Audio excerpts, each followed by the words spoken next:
don't want to look like a loser right now, but everyone saw I was better than Justin that fight, but the UFC wanted him to win. The lad smashed my eye with his finger. I had to play all of the rounds with a broken eye, which is not fair.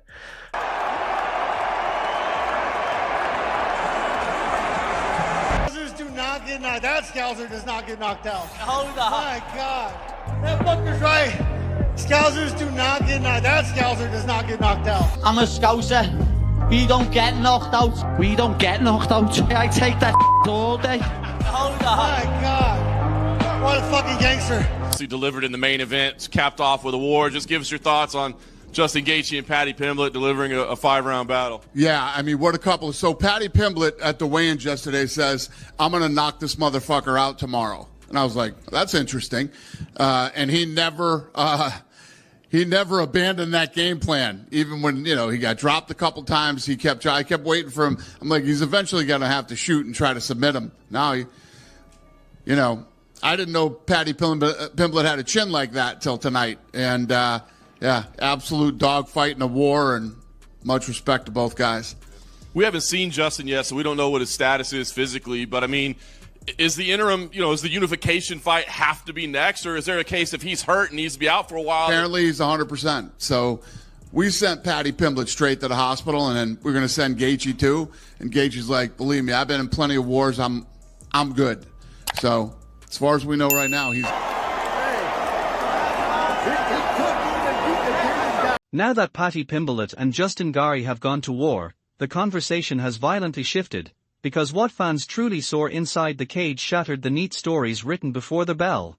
Nothing unfolded as cleanly or safely as predicted, and that brutal gap between expectation and reality is precisely why this fight detonated into one of the most argued outcomes in recent memory. You saw him do it to Michael Chandler. He's taken on the highlight, Justin Gaethje. 26 wins, 5 losses, 20 KOs. The dude fucking KOs people. Early on, he'd calf kick the fuck out of people. He'd calf kick people where they couldn't take it anymore. He had many TKOs from calf kicks alone. The guy is just a dense fucking ball of muscle, built for fighting. 37 years old. He's crumpled people with his left hook. He's crumpled people with his right hand. Paddy Pimblett is going to have to be very careful throwing his flurries on Justin Gaethje. Justin Gaethje will sit down and rip a left hook, or sit down, drop his head, and launch a right hand. That's Justin Gaethje's ways to win. He could KO Paddy. Before the first punch was thrown, analysts were torn over whether Paddy Pimblett's reckless movement and predatory grappling could drown Justin Gaethje, or if Justin's discipline, power, and icy patience would expose every opening. That split opinion loaded the fight with tension, turning each exchange into a live wire capable of flipping the entire narrative without warning. I'd love to see fucking Justin Gaethje with the title around his waist. He earned it. Justin Gaethje's fought all these fucking monsters his whole goddamn career. Edson Barbosa, Donald Cerrone, Eddie Alvarez, Dustin Poirier, Khabib, Michael Chandler, Charles Oliveira, Fiziev twice, Dustin Poirier again, Max Holloway. Like, holy shit. He's fought the elite. So I'd love to see Justin Gaethje get it done. If I had to put, this is hard. If someone gave me $10,000 to bet with, and they said, hey, put it on who you think's going to win. God. I'm going to say 60-40. 60-40. 40% chance that Justin Gaethje knocks Paddy Pimblett out. Hits him on his chin. When Paddy Pimblett's flooring, hits him right on his hits him right on the Scouser chin. Bunk. Gets dropped. 40% chance, I think. 60% chance this fight, Justin's not able to find him.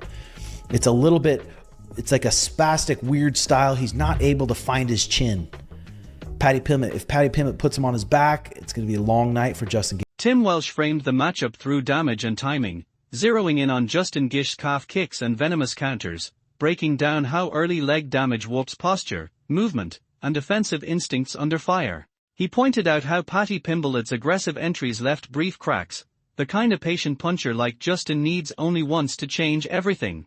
Yet Welsh also warned that as the rounds dragged on, control dissolved and the fight slid toward scrambles and chaos. In those shadows, Paddy Pimblett's confidence, grappling awareness, and comfort staying dangerous off his back opened real paths to victory, turning the bout into a measured risk that constantly flirted with disaster instead of a blind gamble. Will you be served with Pimblett? Maybe. Gaethje, experience, good striker. He's well-rounded everywhere, but he's got to use the assets of a smaller guy. We've seen it, where you got to box, you got to use your legs, you got to set traps. You know, he's got the capability of doing that. Outmaneuver, outflank Pimblett. You know, Pimblett, let me tell you, he has improved a lot over the last 2 years. He really has, bud. He has gotten better. He's gotten more. You could see he's come into his own. Confidence-wise, physically, he's in great shape. They usually all are. But he's improved. His striking has improved. He's a good wrestler, grappler. But he loves to strike. That's what's going to make this fight really interesting and good. They're both going to strike. I mean, for the most part, they're both going to strike. Teddy Atlas approached the matchup with a colder, sharper strategist's lens, stressing that Justin Gaethje needed movement, angles, and restraint, not reckless trades in the pocket, while highlighting just how much Paddy Pimblett had evolved physically and mentally, stronger, calmer, and increasingly comfortable surviving long, grinding exchanges. Even as he respected and praised Justin Gaethje's experience, Atlas subtly leaned toward Paddy, believing youth and momentum have a way of rising late in fights when fatigue strips plans bare. He felt Paddy had more space to adjust round by round, adapting without losing his identity or unraveling when the pressure tightened. Under pressure might be served here, but I would go with the over on this because I think the over-under is like 2.5 rounds. How many? 2.5 rounds over minus 115.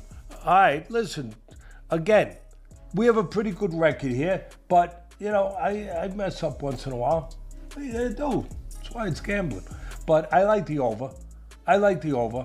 I mean, if Gaethje fights the perfect fight, you never know. You never know. But I know who the judges are probably favoring. Oh, did I say that? I'm sorry. There shouldn't be anything about that. It should just be about what goes on in the cage or in the ring. But I can't help myself but think about things that I see. So maybe, you know, Gaethje would really have to do a job, I think, to get it, which he could. But I think I'd probably favor Pimblett a little bit. But at the end of the day, if I had to put my bucks down. Max Holloway boiled the fight down to one savage question: whether Paddy Pimblett could truly absorb Justin Gaethje's power without shattering under it. Because if he could survive the damage, Max believed Paddy had the instincts to flip pain into grappling control, chaos, and sudden momentum swings that steal rounds. At the same time, Holloway made it painfully clear that Justin Gaethje never needs volume to rewrite a fight, because every clean punch and kick carries real, fight-altering consequences. One perfectly timed strike, one sharp connection, could wipe away rounds of work before Paddy ever settled in, found his rhythm, or even realized it was gone, any rhythm at all. Paddy, if he can eat it, I can see Paddy catching Gaethje and maybe almost like an Oliveira fight, you know. Catch Gaethje, hurt Gaethje wobble, and then, you know, get to Gaethje's back or something, maybe sub him. You know what I mean? Like, Paddy is very well rounded. You know, he out wrestled wrestlers, he out grappled grapplers. He stands with you. You know, he doesn't care. He throws. You know, everybody be like, his chin is in the air. He takes shots. Yeah, he takes shots and he still walk forward. How long will that last? We don't know. And that's the question I have to this fight. Or what his reaction is going to be when Justin Gaethje catches him. Because Justin Gaethje punched like a truck. He kicks like a... Merab Dvalishvili treated the matchup like a merciless coin flip, laying out two stark and unforgiving roads with no middle ground. Either Justin Gaethje systematically breaks Paddy Pimblett through relentless, compounding damage, or Paddy survives the storm long enough to pull the fight into grappling exchanges where momentum quietly drains away from Justin. For Merab, the true separator was never technique alone, but pain tolerance under sustained stress. Both men are skilled enough to win on paper, but only one could repeatedly absorb punishment, stay mentally sharp, and continue making intelligent decisions as exhaustion deepened, pressure mounted, and 5 brutal rounds demanded a price. For me, this is a flip-up, bro. I'm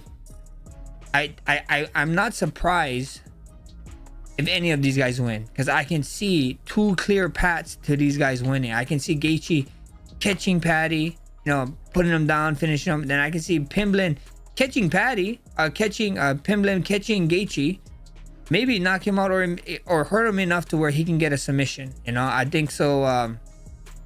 Paramount, the UFC did a really great really great job with putting this first Paramount card together. From the main card, the first main card fight, to the main event is sick. It's gonna be action packed, and you fans are gonna love it. You know, the new fans are gonna love it. I mean, Gaethje is just violence. Paddy Pimblett doesn't run away from violence. It's gonna be a fun fight. Like I said, I don't know who to choose. I'm not choosing no one. I see both guys. I think this is a coin flip. I think whoever can endure the more damage is gonna win this one. Demetrius Johnson zeroed in on Paddy Pimblett's need to remain unpredictable, breaking down how constant threats, relentless scrambles, and inventive entries could force Justin Gaethje into defensive reactions where even tiny positional mistakes spiral into submissions or long stretches of suffocating control. He explained that chaos wasn't recklessness here, it was strategy, because unpredictability disrupts timing and turns defense into hesitation. Johnson acknowledged the experience gap without ever dismissing Paddy's skill set, emphasizing that once positions are locked and bodies are tangled, reputation evaporates and technique takes over. In those moments, name value means nothing, reaction slow, instinct surface, and Paddy's grappling success comes from sharp timing and creative problem solving, not who stands across from him on the tail of the tape. With that being said, let me get to the keys of victory for both these guys. When you look at Paddy Pimblett, keys of victory Paddy Pimblett has got to be dynamic. We're starting to see Paddy Pimblett become more comfortable inside the octagon. So the key victory number 1 for Paddy Pimblett is be dynamic, meaning that if Justin Gaethje puts you against the cage, don't be scared to do a flying triangle. If Justin Gaethje tries to go for a dump, go for a Kimura, because 9 out of 10 times when he does that, he's able to turn it into something that favors him in the fight. Key victory number 2, grapple. You know, when you look at Justin Gaethje's past fight, when people grapple him that have a good grappling ability, he seems to have hard times with grapplers, where people, you know, when people drop him, Charles Oliveira dropped him, he crossed the volley, jumped on him, got his back, submitted him with a rear naked choke. You look when he fought Habib took him down, passed his guard, mounted him, got a triangle from top and rolled to his back. Now I feel like Paddy Pimblett has that grappling ability that can oppose some problems to Justin Gaethje. Because of preparation and freshness, many believed the slower schedule let his body fully recover and his mind stay razor sharp, turning him into a uniquely dangerous problem for someone used to brutal striking wars. When all the expert opinions are stacked together, what stands out is how almost no one believed there was a safe path or an easy ending. Every breakdown circled back to the same unsettling truth: one mistake, one scramble, or one perfectly placed shot was always waiting to decide everything. Now that the fight is finished and the result is no longer hypothetical, the conversation shifts from prediction to reflection, forcing fans to confront whether their expectations ever matched reality, or whether Paddy Pimblett and Justin Gaethje once again proved that certainty disappears the moment violence, exhaustion, and roar will collide at this level.